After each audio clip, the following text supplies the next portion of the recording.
Hey, எப்படி இருக்கீங்க? இலங்கை இன்னைக்கு பாதிச்சிருக்கிறது ஒரு சாதாரண மழை இல்லைங்க. அது வாழ்க்கையை உலுக்கிய ஒரு வெள்ளம். வீடுகள், சாலைகள், பள்ளிகள், கடைகள், கனவுகள் எல்லாமே ஒரு நொடியில தண்ணீல மூழ்கிச்சு. ஆனா இந்த வெள்ளம் நமக்கு சுத்தமா டிஸ்ட்ராக்ஷன் மட்டும் இல்லைங்க. ஒரு பெரிய வாழ்க்கை பாடத்தை கற்றுத்தருது. அதுவே இன்னைக்கு நான் சொல்ல வர்றது. மழை ஆரம்பித்தது இலங்கையின் பல பகுதிகளில் சாதாரணமாக தான். ஆனால் யாருமே எதிர்பார்க்கல இது இப்படி பெரிய ஒரு வெள்ளமாக உருவெடுக்கும் அப்படின்னு சொல்லி. முதல்ல சிறிய அளவில் தண்ணீர், அது சில மணி நேரத்தில் வீடுகளையே மூழ்கடிச்சிச்சு. கார்களை எல்லாமே மிதக்க வச்சுச்சு.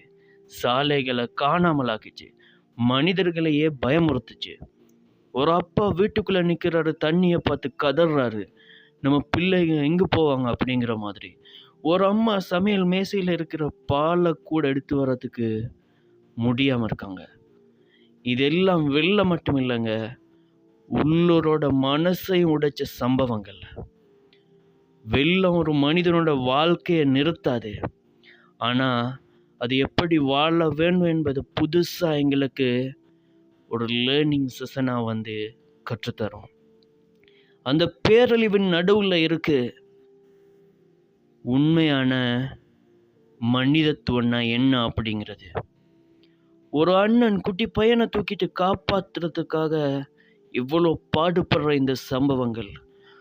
ஒரு அக்கா தன்னோட வீட்டை தாழ்த்தி பார்க்கக்கூடிய ஒரு பாட்டியை கூட தன்னுடைய வீட்டுக்கு அடைக்கலம் கொடுக்குற இந்த சம்பவங்கள்.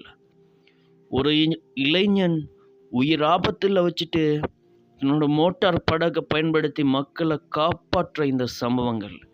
இந்த காட்சிகள் எல்லாமே நமக்கு கற்றுத்தரது மனித தன்மை அப்படிங்கிறது இன்னுமே நீங்கள்னு தான். வெள்ளத்தில் அதிகமாக பாதிக்கப்படுறது யார் தெரியுமா? குழந்தைகள், முதியவர்கள், இப்படி இவங்க தான். ஒரு 6 வயசு பையன் அழுகிறான், என்னோட புத்தகங்கள் எங்கே போச்சு அப்படிங்கிற மாதிரி. அது ஒரு புத்தக வாசிப்பு மட்டும் இல்லைங்க, அது ஒரு புத்தகத்துக்கான பாதிப்பு மட்டும் இல்லை, அவனோட கனவுகளோட ஒரு பகுதி அப்படியே தண்ணீர்லேயே மிதந்து போச்சு. ஒரு 70 வயசு தாத்தாவை பார்த்தா அவருக்கு நடக்க முடியாது, நீண்ட தூரம் போக முடியாது. ஆனால் அவரை 3 பேர் சேர்ந்து படுத்த மாதிரி அப்படியே தூக்கிட்டு பாதுகாப்பான இடத்துக்கு போய் காப்பாற்றிடுறாங்க. இது எந்த சமயம்னு பார்க்கல, எந்த மதம்னு பார்க்கல, எந்த மொழின்னு பார்க்கல, எல்லோருமே அவங்க அந்த நேரத்தில் மனிதர்கள் அப்படிங்கிற மாதிரி தான் மனிதத்துவத்தை தான் பார்த்தாங்க.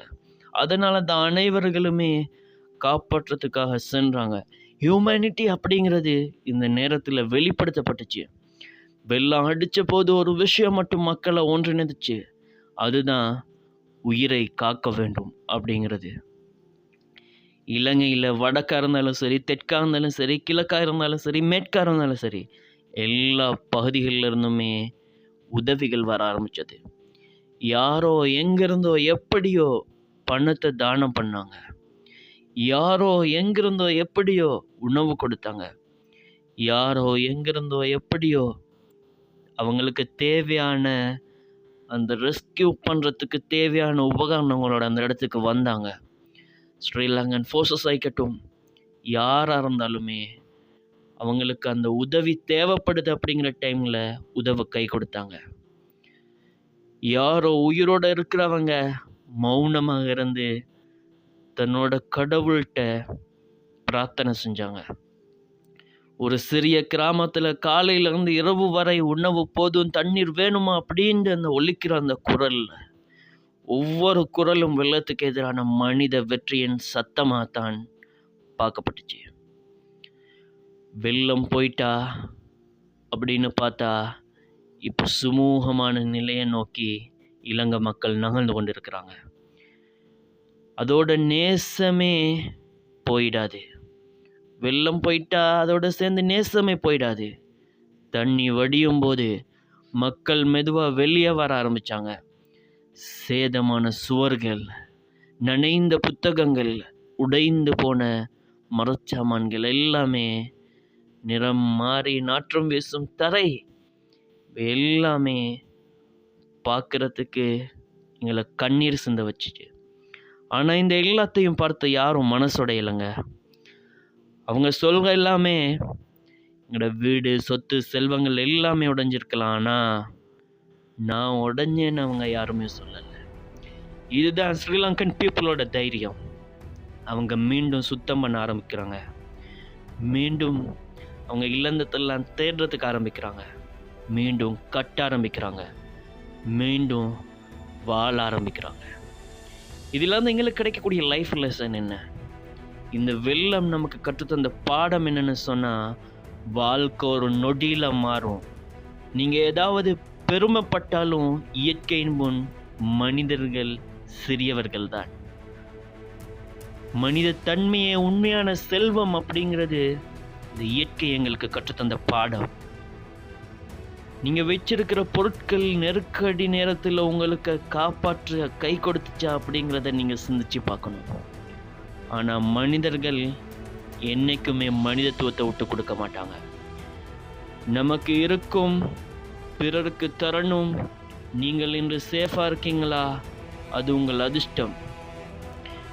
நமக்கு இருக்கிறது எல்லாத்தையுமே நாங்கள் பிறருக்கு கொடுக்க பழகிக்கணும். இன்னைக்கு நீங்கள் சேஃபாக இருக்கீங்களா? அதுதான் உங்களோட அதிர்ஷ்டம் அப்படிங்கிறத நீங்கள் புரிஞ்சுக்கொள்ளணும். கைவிடாத மனப்பாங்கு. வெள்ளம் வந்து பாதிக்கலாம், ஆனால் வாழ்க்கை நம்மளை நிமிர்ந்து வாழ வைக்கணும்.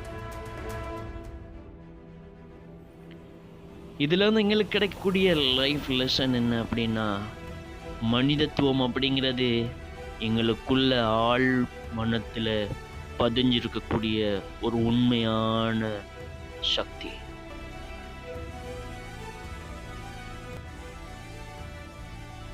இலங்கை பேரழிவை பார்த்து ஒரு விஷயம் மட்டும் நமக்கு தெரிய வருது.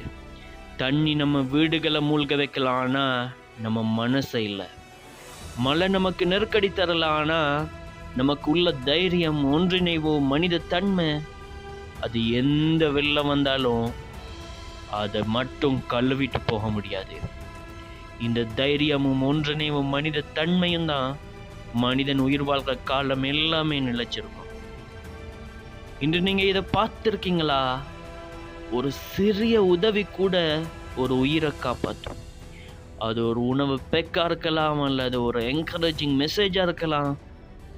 அதுவே யாரோட வாழ்க்கையுமே மாற்றம் அப்படிங்கிறது நமக்கு தெரியாது. இந்த நேரத்தில் இப்போ நீங்கள் இந்த மோட்டிவேஷனல் ஸ்டோரியை கேட்டிருக்கீங்க அப்படின்னு சொன்னால், இதை அடுத்தவங்களுக்கு ஷேர் பண்ணுறதன் மூலமாக நீங்கள் கூட ஒரு ஹெல்ப் பண்ணுறீங்க அப்படின்னு அர்த்தம். இல்லைங்க, வெள்ளம் நமக்கு டிஸ்ட்ராக்ஷன் மட்டும் இல்லைங்க, ஒரு பெரிய லைஃப் லெசனும் கூட, ஒரு பெரிய வாழ்க்கை பாடம்.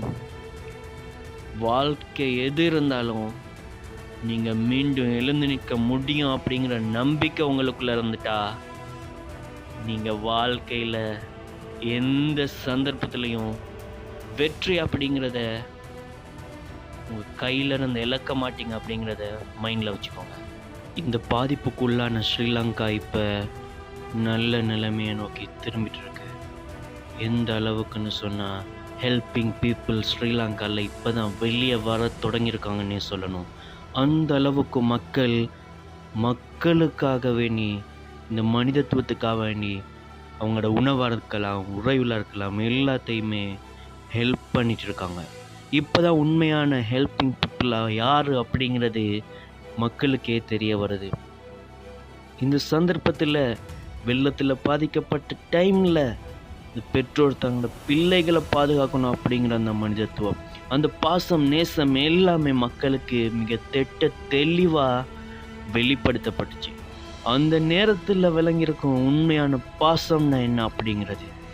அந்த நேரம் that's very very important.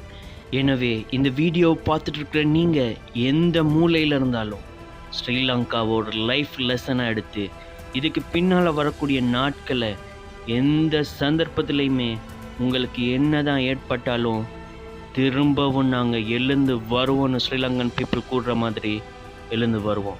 Until then, நான் உங்கள் குட் ஸ்பீச்.